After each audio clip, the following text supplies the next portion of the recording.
Let me just start by saying in marketing world, there's really push versus pull marketing. Push marketing is where you're pushing a message to an audience that you hope is interested in what you offer. You use audience targeting and all these kind of things like social media and even things like radio and billboard and those things where you're pushing a message to an audience.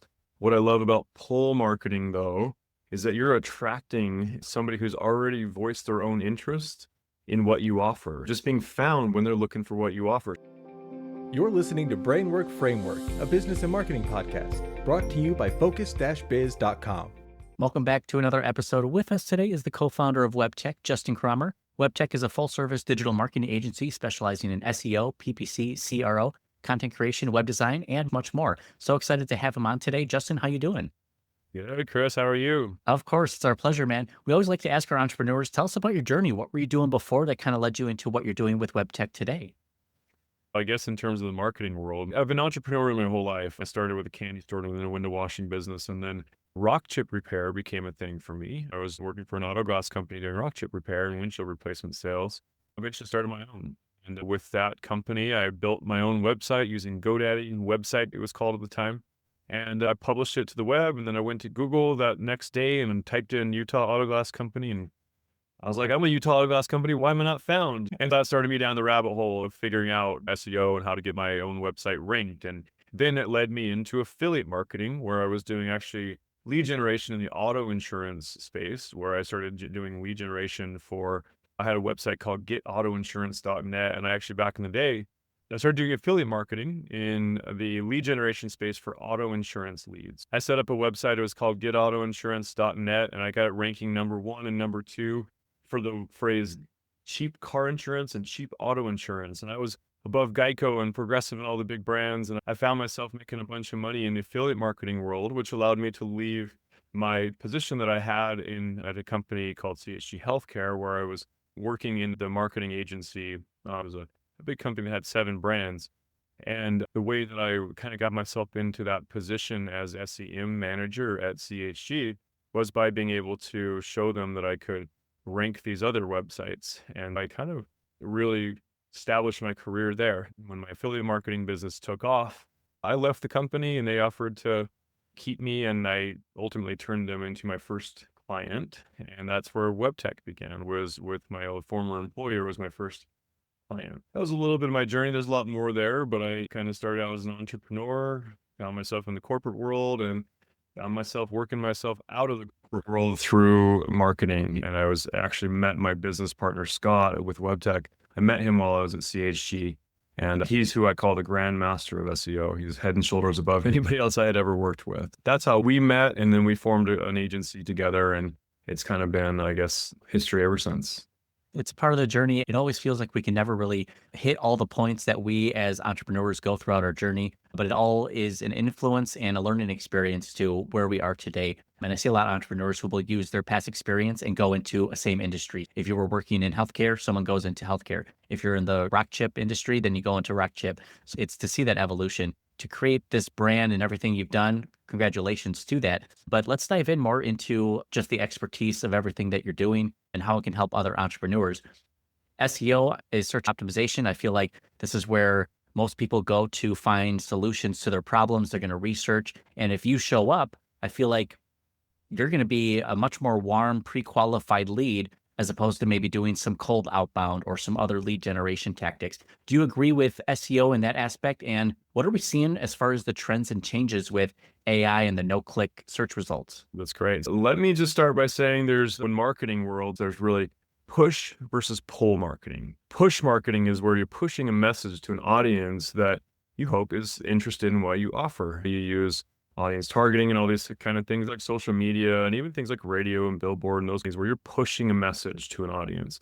What I love about pull marketing though, is that you're attracting somebody who's already voiced their own interest in what you offer, just being found when they're looking for what you offer. It's really qualified traffic. It's people coming to your website on their own research. And the one thing that I love about organic is that people really trust the organic listings more than the paid listing. And we do pay-per-click as well, and there's a lot of benefits to that. But we're talking SEO right now. What I love about the organic approach is that it allows people to find you in the first few listings of Google And that's where all the clicks happen. We can get more into those metrics around why it's so important to be in the top 3 or top 5 positions as opposed to just being on the first page of Google. We'll do click-through rates and things like that. But what I really love is that people come in, they feel that Google has vetted every website in the world, and they put you at the top for a reason. And they come in pre-qualified. There's inherent trust built in. And I have a lot of stories I can tell you about my own website, malokasound.com, which is my sound healing and breathwork and music medicine website that I've done my own SEO for.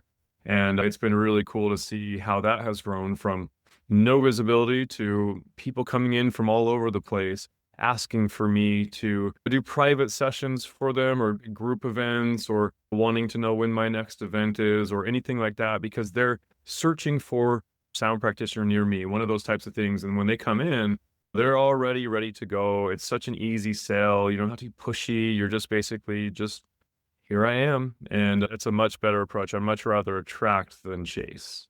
Yes, absolutely. And I think just the examples you gave, one, you've built lead gen websites that you can rank. You've done this for companies we've worked with. You've turned that company into your own client. And now you also do it for the personal healing, the music and breathwork as well. It's just an example that, yes, these practices can be applied to almost any industry or business and still get some pretty great results. Are there businesses who should avoid SEO and should focus on other methods? Because I know B2C SEO is huge. B2B, it's a little more challenging. Is there a path of least resistance for industry or based on consumer feedback that you've had? I would tell you particularly something like event marketing would be a great example. Let's say a concert sale or a retreat or a festival or any of those types of things where it's an event that people have to be aware of something to search for it. They may search for concerts near me tonight or concerts on a particular date or something like that. And of course, good to be found for those types of things. But if you're trying to push an event that is timely in nature and you have to create awareness around it first, people aren't going to search for it without awareness. That would be one of those types of things where if you're trying to sell concert tickets, I wouldn't go the SEO route. If you're anything like that, and I can give you other examples, but I think that's a really good example of where if you're in an industry that people do not inherently search for, then don't spend your time on SEO because it is definitely a long-term investment and you don't want to spend at least 12 months or so. Sometimes more, depending on how competitive it is and where you're starting and all those kind of things. But you don't want to go down that route if people aren't even searching for it. But I will tell you, there's a lot of good tools out there and agencies can help you, like WebTech and my agency or others out there. And you can even find tools like this that we can talk about that help you find what we call keyword research that can help you find the demand around estimated search volumes for different phrases. And there's actually even a market for what you're trying to sell before you even go down that path. And that's obviously a very important part of any SEO campaign is the beginning audit and background research stage before you even get started with any execution. Right. You don't want to be pushing content out there that's not going to rank or the volume is just too low that it may not be worth your time. And those are focused most on the top of funnel strategies. But what's great about that content is when you build it right for your audience, that becomes a middle of funnel tactic too, where now you're nurturing that lead and prospect becoming into a customer, which is really cool. Definitely. And that's something we could also talk about if you want to as well. Chris is just talking about the customer journey of the medical space. We call it the patient journey, about where they start on a research phase.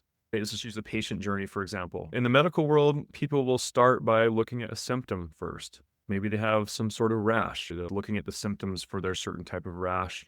And then it leads into the treatment. But then they realize they've got some sort of dermatitis or whatever. And then they go into a dermatologist near me. And then it's looking at best dermatology in Salt Lake or looking at comparing them. There's the journey of starting where they've got the problem and then down to middle of funnel and then end of the funnel where they're like, dermatologist near me, book an appointment right now. That's the ultimate. Right. But that educational piece, that awareness and consideration piece that some of us can kind of overlook that it's not until that consideration phase where they're picking between 3 to 5 potential dermatologists in this instance, or maybe a roofer or whatever, that they're now deciding based on the brand as opposed to just being aware of a problem and then aware that solutions exist and then further move along in that journey. I always like to promote removing friction within the buyer's journey. You mentioned the easy next step to book the call or book this meeting, next steps. I find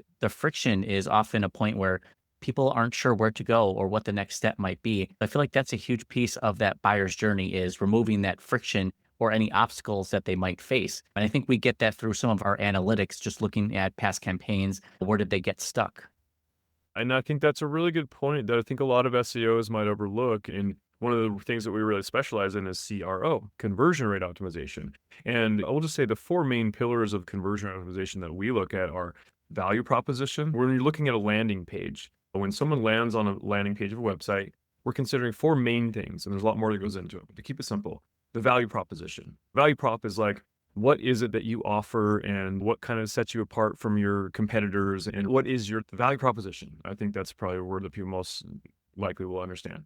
The next thing is user experience, offers, and calls to action. Let's lay those all out. User experience having to do with what they experience when they're on the website. How quickly does it load? What's the look and feel of it? What is the content and some of those things that affect the user experience?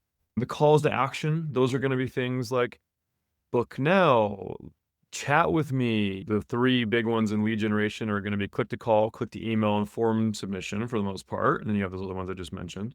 And then in e-commerce, the call to action is going to be like add to cart and then go through the cart process. That's the kind of calls to action where we really want to focus on the goal of your business and how do you address that with an action for them to perform.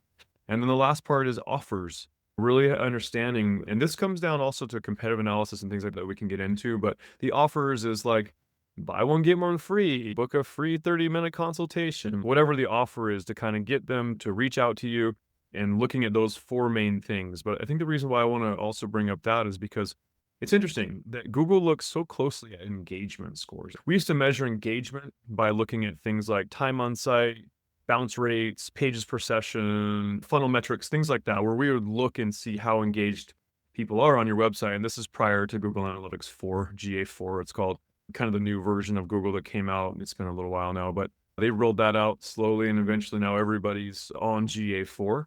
In GA4, one of the big advancements was they have a new metric called engagement rate, which is essentially defined as like number of events per session, number of things that clicked on, scrolled down, navigated to, things like that. And your engagement rate is really important as you rise to the first page of Google. Now you do this, and I'll get into how you can get to the first page of Google, but let's just say once you get to the first page of Google, they don't just immediately put you on the first page. There's something that we call audition for position. They give you a chance on Google to be seen for the phrase you're looking for.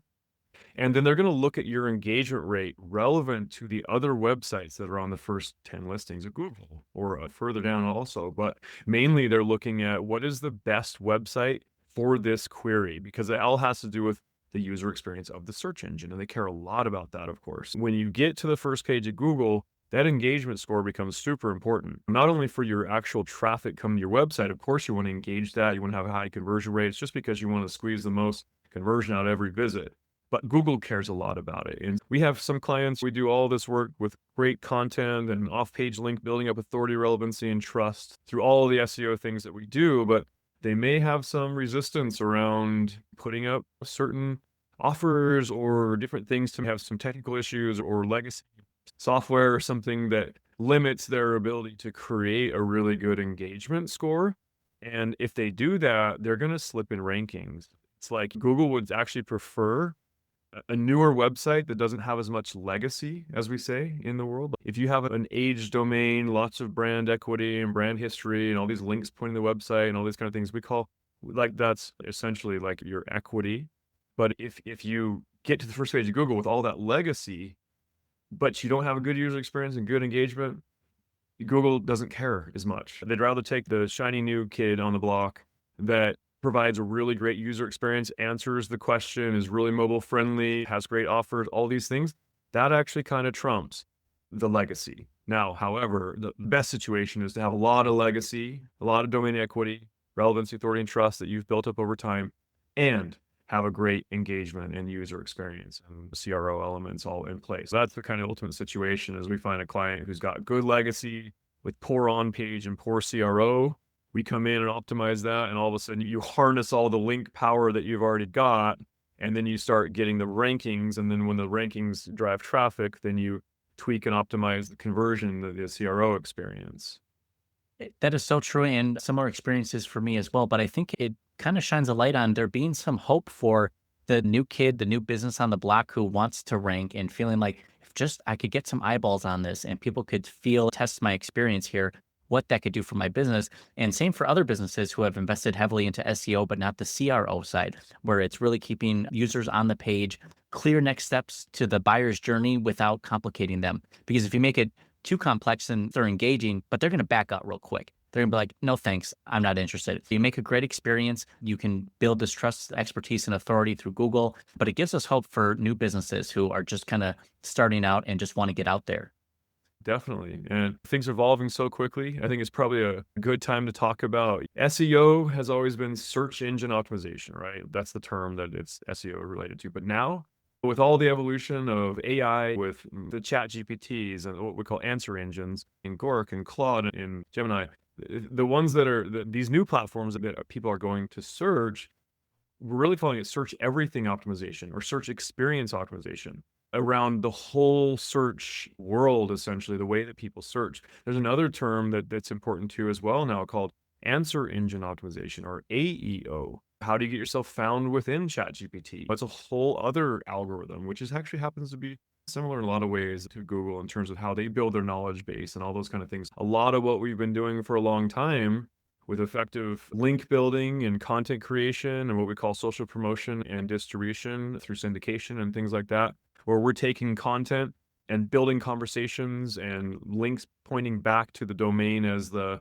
call it the thought leader or the subject matter expert in the space. It is all about thought leadership and creating content that can be discovered by these other search platforms, essentially. And I'll get into how we're tracking metrics. I think that's another interesting thing for marketers, knowing how do you track metrics these days. But just to kind of conclude that thought, it's the other side of it too is what we're calling zero-click marketing, as you said earlier. What that means is one of the ways that we've always told the story of success with SEO is that once all your on-page optimization is tight, you have good landing pages and good page optimization and that's all tight.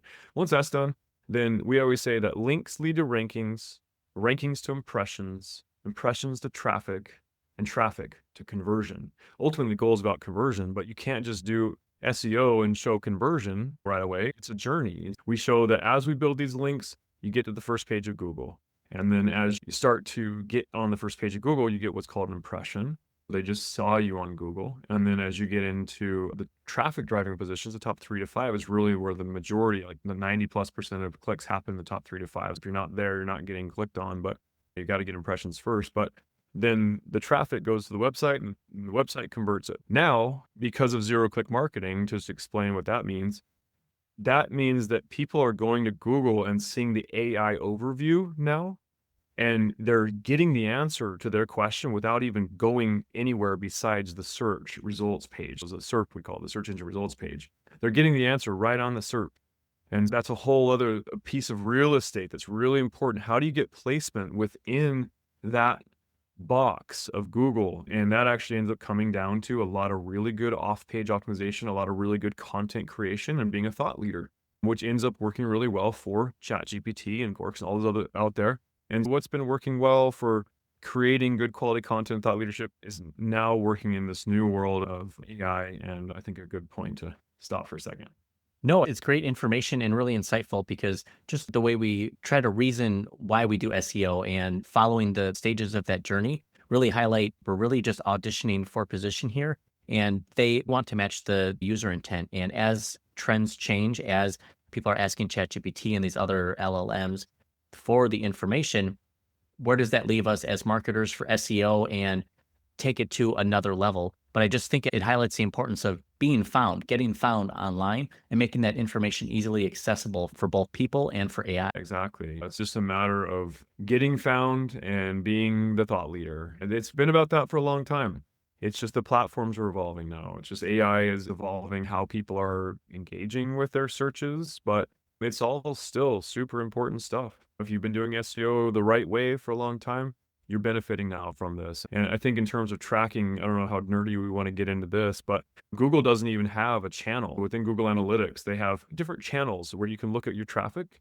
It comes from direct traffic or search traffic or referral or email or different places, like sources that people find you and come to your website. They don't even have a channel for answer engines yet. We actually created what's called a custom segment. We have identified a set list of websites that are answer engines like ChatGPT. And we define that as its own channel. And what we find really interesting that's been happening is I've said that links lead to rankings, to impressions, to traffic, to conversion. Well, we're actually seeing clients who've been doing SEO for 3+ years and have really established year-on-year metrics that have been growing year-on-year each month, have more visibility from a rankings perspective, meaning that they're being found in Google just as much or more than they were last year, but their actual organic traffic is down now because number one, they're getting the answers right on Google, not even coming to the website. Number two, they're going to other places to get the information. So the traffic might be down, but what's really interesting that we've noticed across the board, whether it's e-commerce or lead generation, is that the quality metrics are much higher. You're getting less white noise traffic. You're getting less irrelevant traffic coming to your website. People have more refined searches and they're getting exactly what they're looking for. What that ends up meaning is that we're seeing that people have better conversion quality metrics. So it'll be things like conversion rates, engagement rates, and also average order values if you're e-commerce, or just quality of leads in general. You're getting less irrelevant leads and spammy leads or whatever. You're getting people who are looking exactly for what you're offering, and you're getting actually less clutter to deal with. It's actually cleaner in a lot of ways. It's actually better in that regard. Just that how traffic never mattered. It was always about getting traffic for the purpose of conversion. And if you're getting conversion without traffic, but you're still getting found online and getting the conversions, you're getting the quality audience that you're looking for, it's actually a good thing. It's a matter of just evolving with the way things are. And it does feel like at the end of the day, this is a benefit for many businesses and marketers out there to not be having to nurture all these unqualified, uninterested white noise leads that are just cluttering up our CRMs and automation systems that we used to help nurture. And I think it opens up more time, more quality time for you as a business owner and your team to have that one-on-one with the client. And if they're already pre-warmed up, pre-qualified, this is like a win in our books. I feel like that trend and change, it'll be interesting to see if that continues and what shifts we'll have in the future as well. Definitely. And the thing is, even when you mention efficiency, it's something like a remarketing. It's a great example, right? Just to define that really quick, is when someone comes to your website, you can remarket to them, meaning that you can set up campaigns that says, if someone came and saw this certain product, now follow them around the web with this certain product. Or if they came to the homepage and did not convert, it could be as general as that, then follow them around reminding of the brand, because they say it takes 7 impressions to remember something. It's a good way of just really being able to get right in front of them, and I guess leave it there. I know we're running a little bit short on time. No, that was excellent. Justin, I wanted to ask, where can people connect with you and find you online? Webtech.co is probably the easiest way to find us. That's WEBTEK.co. And you can find us on social. We also have some social presence. It's not our biggest thing, but I would just say go directly to our website, webtech.co. I was just going to mention we'll have those links available down in the show notes and the description for everybody. Now, we're about, Q2 of 2025. Are you preparing for any exciting new launches, any new product things, or are you kind of just doing the same everything that's been working great for you already? We've got a ton going on. Where do we start? We're actually building some in-house tools, some proprietary software and things that will be good for marketing agencies as well as for clients. We've always been very much a boutique agency and very hands-on approach with our clients. And our big thing is we do a lot with that, everything from small businesses to enterprise. We work with some really big brands and been doing that a long time. That's kind of where it came from, a bigger brand experience. But one of the problems that we didn't really want to dabble in the $1,000 a month or less type clientele, because you don't want to, back in the day, that's just garbage. You get what you pay for. And now these days, there are options that are AI driven. We can automate a lot of the things that we used to have to do hands-on, and it actually does a good job at it. It's basically our light package, which is less management, but it allows you to work with a professional agency, having the whole strategy component and all those kind of things built in with a lot of the efficiencies and automation that happens there. And there's just so many things that we're doing, but I would say that the kind of one of the biggest things that we're a bit of a separation in our service offerings is that we have more AI driven automation option versus our other tier. And I would say the other tier is kind of like there's been a bit of a separation in the SEO world where there's kind of a reduction of the middle class, right? You've either got the mom and pop or whatever kind of cheaper range that we can now cater to in a much better way at a lower price point. And it's so complicated now that the enterprise solutions are looking for more from us and really understanding how do we use AI to get better and how do we account for this shift in the search world and what metrics do we track and all these really complicated situations where Scott and I, between the two of us, have over 40 years of experience in the SEO world and working with over 1,500 clients. That level of experience that we can bring to the table can really help the more advanced level clients be able to navigate the super complicated and quickly evolving world that we're in now. It's always been fast. SEO has always been fast, but it's like we're all reinvigorated by the excitement of this new Wild West that we're in. It feels like we're going back to pre-Panda and Penguin days where you could get a website to rank in 30 days or less. And it's just like gunslinging all over again. And we love that. We're reinvigorated. We're excited to be in the SEO world at this point. That is so exciting. 2025 sounds really great for you. A lot of new projects coming to the table, bringing tech, you're pivoting and finding the right market fit for some of the services that you can now serve these clients a little bit better with more of a hands-off experience, which is excellent. Justin, so excited for the future of web tech and yourself. Congratulations to everything you've done. Thank you for coming on, sharing your tips and wisdom with us. Thank you so much. Thanks, Chris. It's been a pleasure. Same here.